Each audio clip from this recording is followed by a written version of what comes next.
सुवेल पर्वत पर पहुंच चुकी है। लंका में अंगद को राम का दूत बना करके भेजा गया रावण को समझाने के लिए।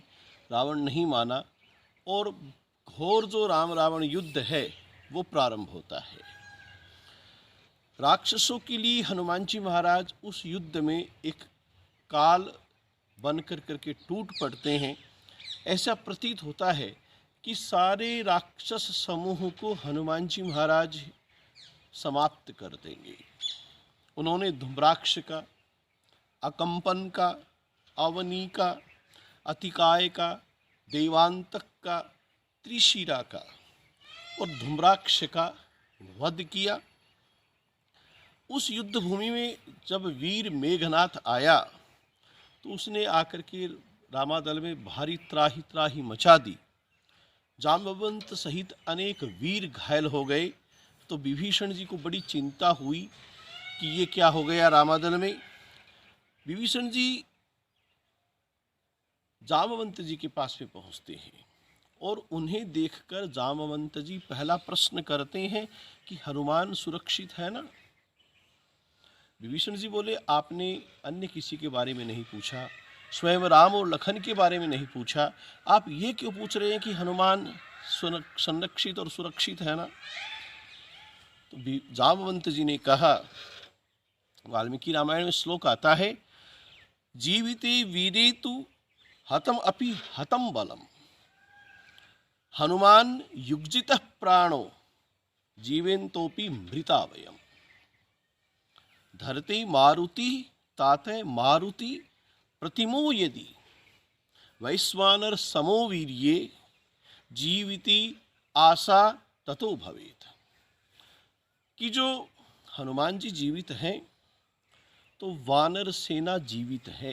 विभीषण जी, यदि उनके प्राण निकल गए, हनुमान जी को कुछ हो गया, तो जीवित वानर सेना मृत प्राय हो जाएगी।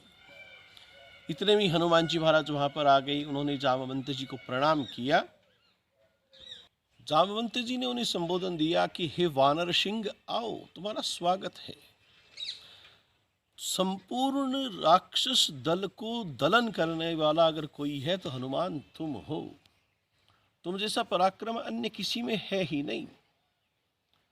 युद्ध में ही जब कुंभकर्ण आता है तो हनुमान जी महाराज ने उसे भी मुक्का मारा।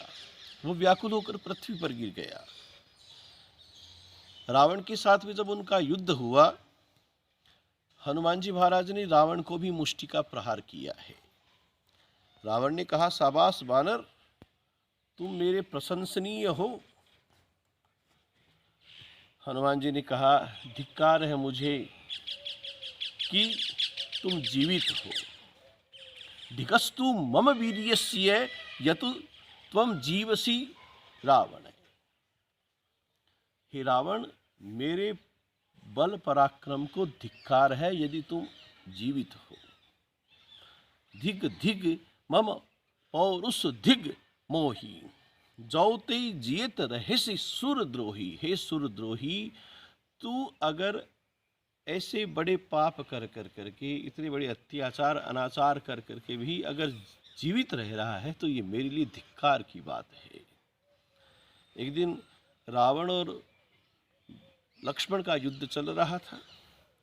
लक्ष्मण जी के सरों से घायल होकर करके रावण ने शक्तिशाली जो ब्रह्मा जी की दिव्य शक्ति थी वो उस युद्ध में प्रयोग की। लक्ष्मण जी पृथ्वी पर गिर पड़े। रावण चला और लक्ष्मण जी को उठाने का प्रयास किया। वह उन्हें उठा नहीं सका। लक्ष्मण जी तो साक्षात शेष अवतार हैं। कैलाश पर्वत को उठाने वाला रावण रामानुज को हिला भी नहीं सका। उसी समय हनुमान जी महाराज दौड़े। कुपित होकर उन्होंने रावण को मुक्का मारा और रावण को भी चक्कर आ गया और वह मूर्छा खा करके उसके शरीर से रक्त बहने लगा, मूर्छित हो गया। उसका सारथी उसे लेकर करके लंका चला गया। हनुमान जी महाराज ने सुमित्रा नंदन लक्ष्मण को अपने दोनों हाथों से उठाया और भगवान श्री राम के समीप ले गए।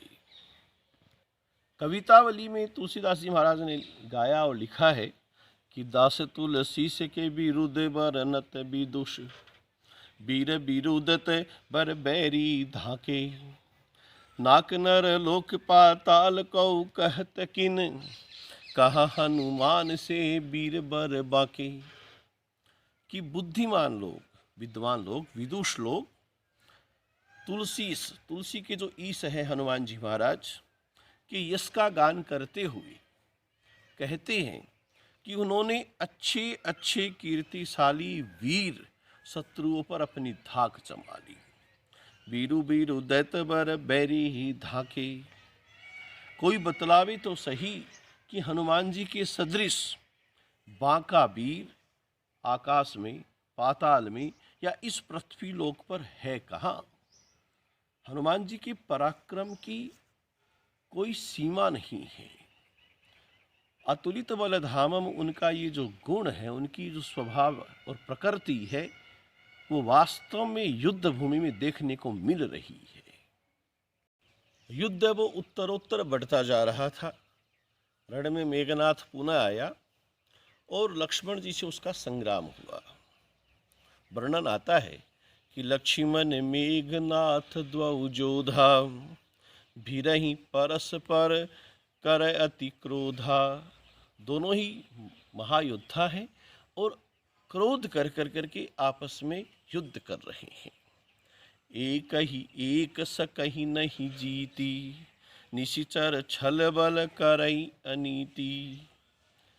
जो निश्चर है, मेघनाथ जो है, वो माया युद्ध, कपट युद्ध करने लगा।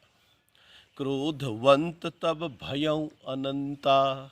जो अनंत के अवतार हैं, शेष के अवतार जो है लक्ष्मण जी महाराज, तब ये माया और कपट देख कर करके क्रोध करते हैं।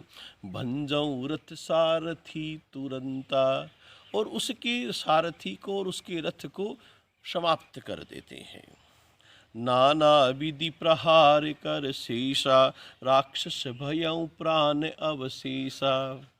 उस राक्षस की केवल प्राण मात्र बच रहे हैं। तो वीर घातिनी छाड़ सी सांगी तेज पुंज लक्ष्मण उर लागी।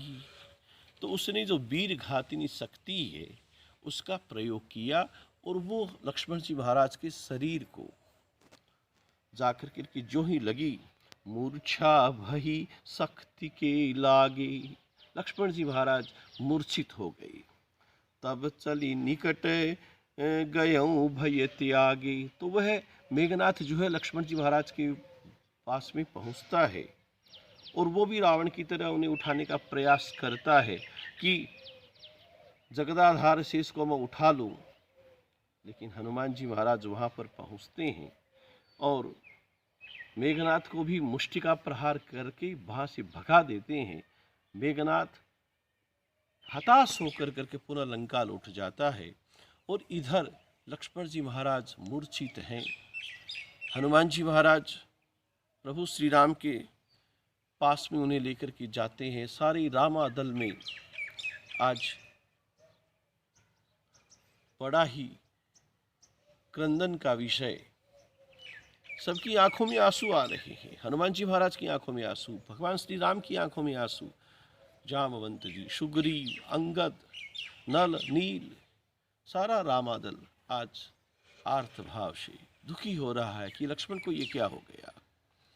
भगवान श्री राम जब हताश होने लगे तो हनुमान जी महाराज ने कहा कि अगर आप आज्ञा दे तो स्वर्ग से अमृत लेकर के आ जाऊं प्रभु। उस सुधांशु को वस्त्र की तरह निचोड़ कर करके उसका अमृत लक्ष्मण जी महाराज को पिला दो।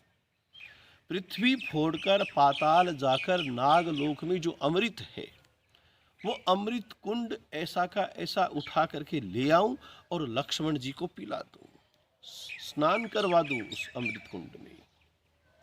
साक्षात काल को भी अगर आज समाप्त करना पड़े तो मैं कर सकता हूं।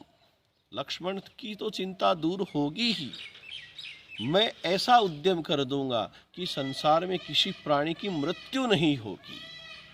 सब प्राणी मृत्यु के भय से मुक्त हो जाएंगे। हनुमान जी महाराज ने यहाँ पर ये उद्घोष किया है, ऐसी बातें कही हैं। जामवंत जी ने वहाँ पर कहा कि हे रुद्रावतार, हे भगवान शिव के अवतार, मानव लीला है ये। यहाँ पर मनुष्यों की उचित जो आचरण है उनको यहाँ पर अपनाना चाहिए। आप लीला कर रहे हैं, भगवान श्री राम लीला कर रहे हैं, शेष लक्ष्मण लीला कर रहे हैं, हम लोग इस लीला के साक्षी बन रहे हैं। तो जो मनुष्य के लिए उचित व्यवहार हो वो आप यहाँ पर करें। विभीषण जी ने बताया कि लंका में एक बहुत ही सुप्रसिद्ध वैद्य हैं और उस वैद्य की जो पुत्री थी वो सुग्रीव की पत्नी है। तो उन सुषेण वैद्य को लेकर करके अगर लक्ष्मण जी महाराज की चिकित्सा के लिए लाया जाए तो हो सकता है कि इनका निदान हो जाए। तो यह सुनकर करके भगवान श्री राम के आदेश पर हनुमान जी महाराज लंका में पहुंचते हैं। लंका में वैद्य सुषेण अपनी पूरी रसायनशाला के साथ, वैद्यशाला के साथ, औषधियों वनस्पतियों के भंडार के साथ में जिस केंद्र पर बैठे हैं उन्हें केवल परिचय पूछा कि आप सुषेण वैद्य हैं? हाँ। और उन्हें ऐसा का ऐसा ही पूरे घर सहित, उनकी पूरी रसायनशाला सहित उठा करके और रामादल में जहाँ पर लक्ष्मण जी महाराज मूर्छित पड़े हैं वहाँ ला करके छोड़ दिया। गोस्वामी जी वर्णन करते हैं, धरि लघु रूप गयऊ हनुमंता, आनऊ भवन समेत तुरंता। लघु रूप धारण करके लंका गए और सुषेण वैद्य को भवन सहित लेकर करके आ गए। सुषेण वैद्य ने अपना वैद्य धर्म, एक औषधीय चिकित्सक के लिए जो कर्तव्य होता है वह यहाँ पर निभाया और लक्ष्मण जी महाराज की शारीरिक स्वरूपता देखकर कि इस समय ये वीर घातिनी शक्ति से पीड़ित है, जो जो समय निकलता जा रहा है वो शक्ति इनके शरीर को शून्य करती जा रही है। अगर सूर्योदय के पूर्व तक हिमालय की तलहटी श्रृंखलाओं में जो संजीवनी बूटी है उन औषधियों को अगर लेकर करके कोई आए और वो औषधियाँ इन्हें पिलाई जाए तो निसंदेह लक्ष्मण जी महाराज के प्राण बच सकते हैं।